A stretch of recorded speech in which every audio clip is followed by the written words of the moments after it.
Hello again. Welcome to chapter 4 of our textbook, Doing Ethics. And I'm in a different little place in the studio here, or the office this morning, and sitting down this time so the view looks a little different. Give you a little change. Me too. We're talking in chapter 4 about the power of moral theories. Now, people will often say something like, well, that's only a theory, or that's your theory, meaning that it's a not well supported and inconsequential opinion that you might hold. But there are great theories that we can lay trust to, make calculations upon, and have great dependency upon.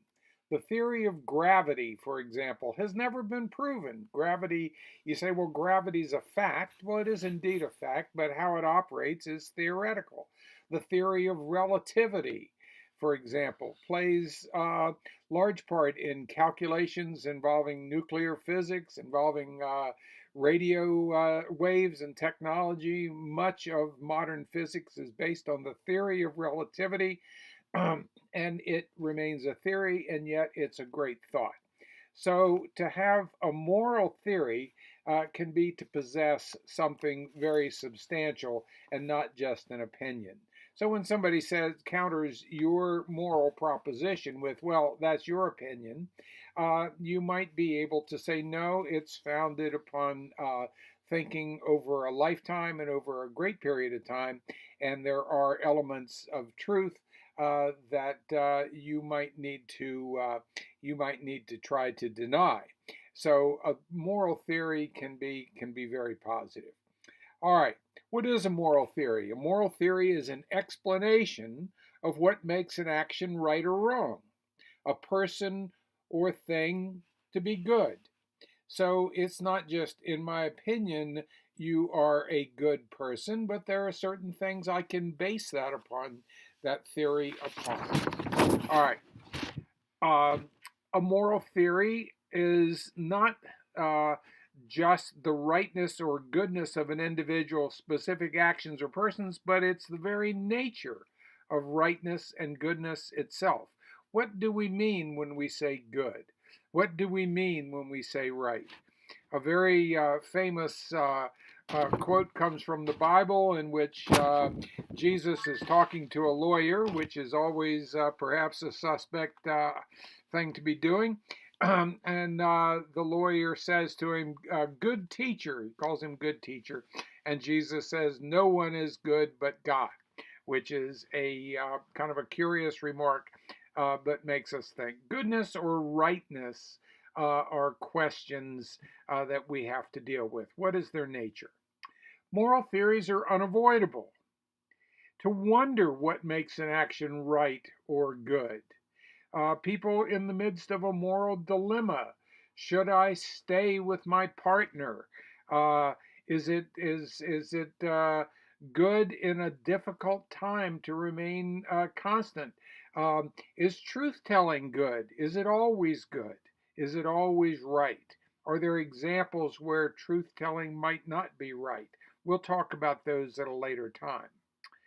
To try not to think too much about morality, but rather to rely on your default moral theory is to live by the lights of moral theory. You carry around with you a certain moral outlook, a certain consistency, or even a consistency of inconsistency, I suppose. But you have a moral theory that you work with that in part may be your own thinking and doing. It may be that of your culture, of any religious experience you've had, of your family upbringing, etc. So you really, very few of us are entirely without a conscience. Perhaps a sociopath might be, but even they would attempt not to get caught at certain things. Their moral theories may not be very well developed, but at least they have a concept of right and wrong. And to get caught at doing wrong means a very inconvenient set of results. And to reject all moral theories, to deny the possibility of there even being an objective morality, or to embrace a subjective, it's right if I choose, or if I choose to do it, wrong if I uh, choose not to, even that is a moral theory. If your moral theory is nothing more than it's right if I want to, it is a moral theory, as thin and as indefensible as that may be at some level. Well, what does a moral theory do? It helps us assess the worth of things, uh, to look at principles, at actions, and to make some sense out of them, whether they're something that we consider to be worthwhile. It sheds light on our moral decisions. Can we look retrospectively at what we've done or what others have done and make some sort of judgment as to the rightness or wrongness of them? And does it corroborate or challenge aspects of our moral experience? Do we learn, perhaps, when we can look back on something we've said or done and say, could I have done that better? Could I have said that better? Could I have considered other things? All right, what does a moral theory not do? A moral theory, in and of itself, does not give us precise answers to every question that pops up. It doesn't give us clear and unambiguous um, insight into the worth, quality, behavior, actions, words of another. It does not allow us to make judgments particularly well out of context. A moral theory cannot be like a mathematical formula. You can't say that it is always right to do one thing or another in all circumstances unless you've considered all circumstances. It doesn't come out that neatly or that evenly. Thus, you see there are moral dilemmas and there are moral arguments as you're learning by doing your research for the class. Moral theories need to be weighed against our considered moral judgment. In other words, what we think about things and have thought about things, we have to take a look at new information and new experiences in light of those. Um, our our thoughts and our opinions and our I guess evaluation of morals needs to be consistent. So, for example, if I say that it is right to be true to one's partner, um, except if I meet somebody I like better, well, that's not very consistent. Perhaps I need to look at that exception and see what is going on there. Our considered moral judgments are not just simply propositions we've always believed. In other words, things we've always believed to be true may or may not be true after being considered. They are the products of careful deliberation. We have to think about our morals. We think about our experiences. We think about information and put it into our judgment process. And our moral judgments are generally reliable, if not infallible. We can make mistakes. Our moral principles can uh, have shortcomings, can be ill thought or based on improper reasoning. Okay, so to go on, that thinking about morals is possible. We can have theories about morals. We can make judgments. They are not iron tight. All right, two types of moral theories is one is consequentialist. Okay, that something is right or better, a better action if the consequences are favorable. So, in other words, I can say that stealing is wrong because the consequences are likely that I will get arrested. I will go and do time in prison. Um, the consequences of something might be right, that perhaps if I share a portion of my income with the poor, that ultimately humankind will be better served, that the poor will be fed and clothed, and that may be of value to me. And so the consequences of those actions are positive. There are other things, though. By the way, consequentialist thinking you may hear as being called teleological. You know the word telescope, to be able to view out, to look through a lens and see something far away. Telos, something that's far away in the future. So teleological means the consequentialist argument leads towards something, good or bad. The non-consequentialist arguments or moral theories are called deontological. In other words, they have to do with rightness or wrongness, goodness uh, or evil without consequences. It just is. So, for example, what determines an action's rightness is the nature or form of the action, what kind of action it is. So, for example, you could say murder is wrong. It doesn't have to be because of something happening in the far distant future. You can just make the comment. A non consequentialist can say, no, it's just wrong in and of itself. Consequentialist theories say that the rightness of an action depends on the amount of good it produces or the amount of bad it produces. So, in other words, a consequentialist will be concerned about maximizing the good through a series of thoughtful actions. Um, Consequentialist theories define good in different ways. All right. There is a school of thinking called utilitarianism, which says that the moral right action is the one that produces the most good over evil, everyone considered. A utilitarian might look at the entire population or a country or the world at large and say that series of actions which produces the most good is the best, okay, or the most favorable balance of good over evil. A utilitarian may come down to it may be a 51-49 split between the good and the bad. But consequentialism or utilitarianism will deal with those consequences.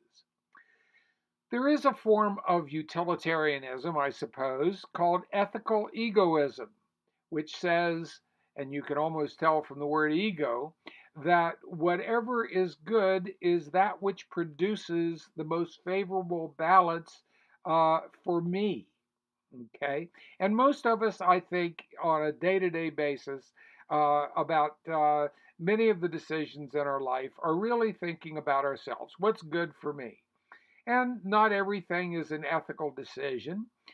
For example, what course should I take next semester may or may not involve an ethical decision, but one that says, should I spend the time taking an extra course rather than spend time at home with my family? Well, there might be some moral implications to that, and the utilitarian might take a look and see our family, see how they benefit and don't benefit, and how we ourselves do, versus the ethical egoist, which says, I want to take the course because I want to get done with my program and it's important to me. All right. Utilitarianism itself can be divided into a couple of different categories. One is act utilitarianism. Uh, the morality or the morally right action is the one that directly produces overall good, everyone considered. Okay, I look at an action, I look at a decision. What is the immediate benefit? What is the immediate cost or cost? There is rule utilitarianism. The morally right action is one that, if followed as a general rule, will produce the overall good.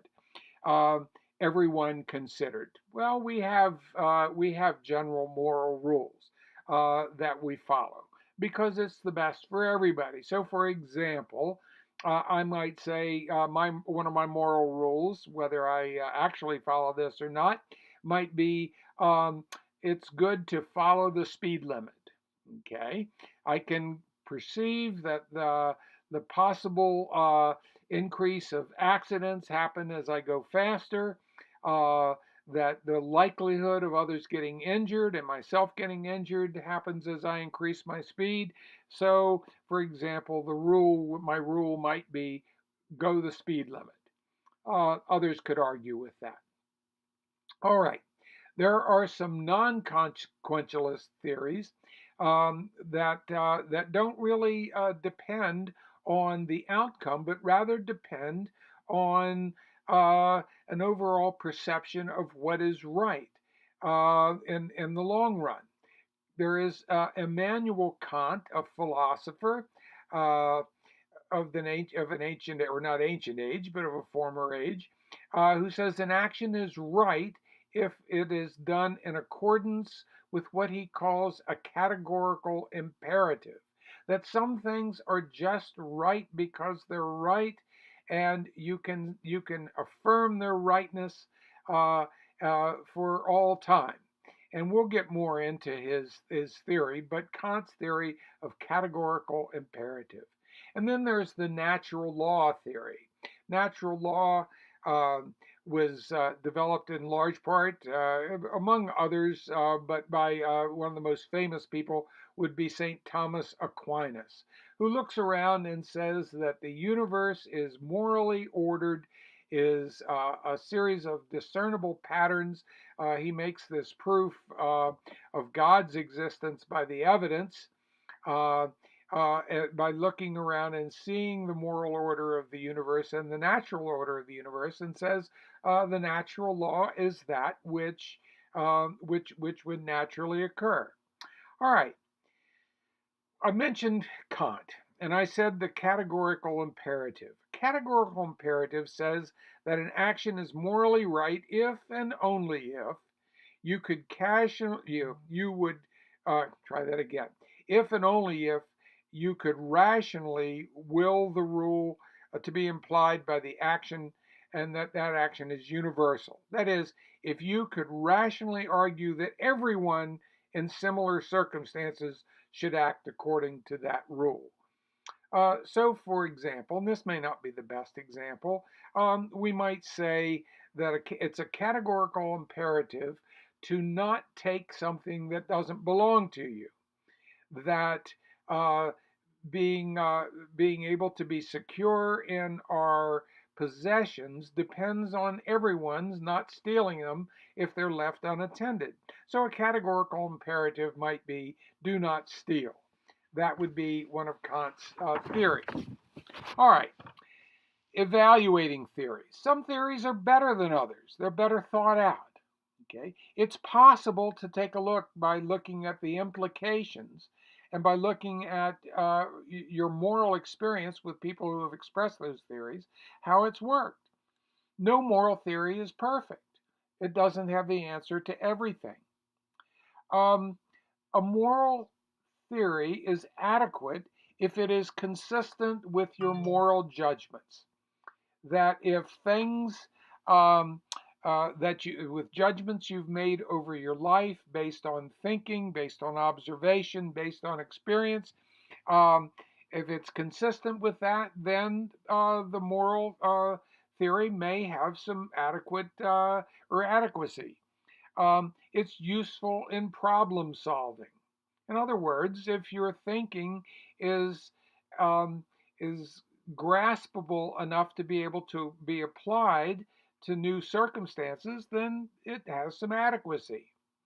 Something to be considered. Considered moral judgments are to be formed only after thinking about them. In other words, I did it because I felt like it, or I don't know, I just did it, is not a considered moral judgment. But to be able to go and see what decision making processes were, how they were effective or ineffective, is a considered judgment. And a moral theory that's inconsistent with trustworthy considered judgments is dubious, probably should not be used. You'll often hear people say offhanded things. Uh, you know, one of the famous ones is shoot 'em all, let God sort it out. Well, that's not a very good way to think about how to deal with difficulties with others. As a matter of fact, it has implications that are rather disastrous. But you'll hear people say things like that foolish and silly things. Those are not moral judgments. That is not an adequate moral way of thinking. All right, consistency with moral judgment. Our moral experiences show that we sometimes make moral judgments. We often make them. We often give reasons for that particular way of thinking. Those reasons can be recounted, and it's good to know why we make the decisions we do, and we need to be somewhat aware of the limitations of those thinking, of those thoughts, and that process. We need to understand we make mistakes. We occasionally have moral disagreements. Okay. Just because we've come to certain conclusions doesn't mean that everyone else has come to the same conclusion. Our moral theory, a moral theory that does not acknowledge uh, that or is inconsistent rather, with the fundamental facts of our moral experience is likely to be false. In other words, if we have theories that are not consistent, they are likely not true. It doesn't mean that you won't find people holding to them. It just means that there are holes in their logic and it isn't a very useful theory. The usefulness in moral problem solving. A good moral theory must be useful. In other words, it's got to apply to more than just one thing. It must help us solve the moral problems in our real life situations. And usefulness is a necessary but not sufficient characteristic of a good moral theory. Just because it works doesn't mean it's good. All good theories are useful, but usefulness alone does not make a good theory. So, thinking about our thinking, remember metaethics, metacognition, thinking about our thinking is important. And that's where it's leading us. This course is leading us so far. Well, I'm enjoying making these videos. Hopefully at the end of them, you're not more confused than you were when you started. I hope your reading is going well and that you're becoming somewhat philosophical about the world in which you move and live and have your being. We'll see you on the next chapter. Bye-bye.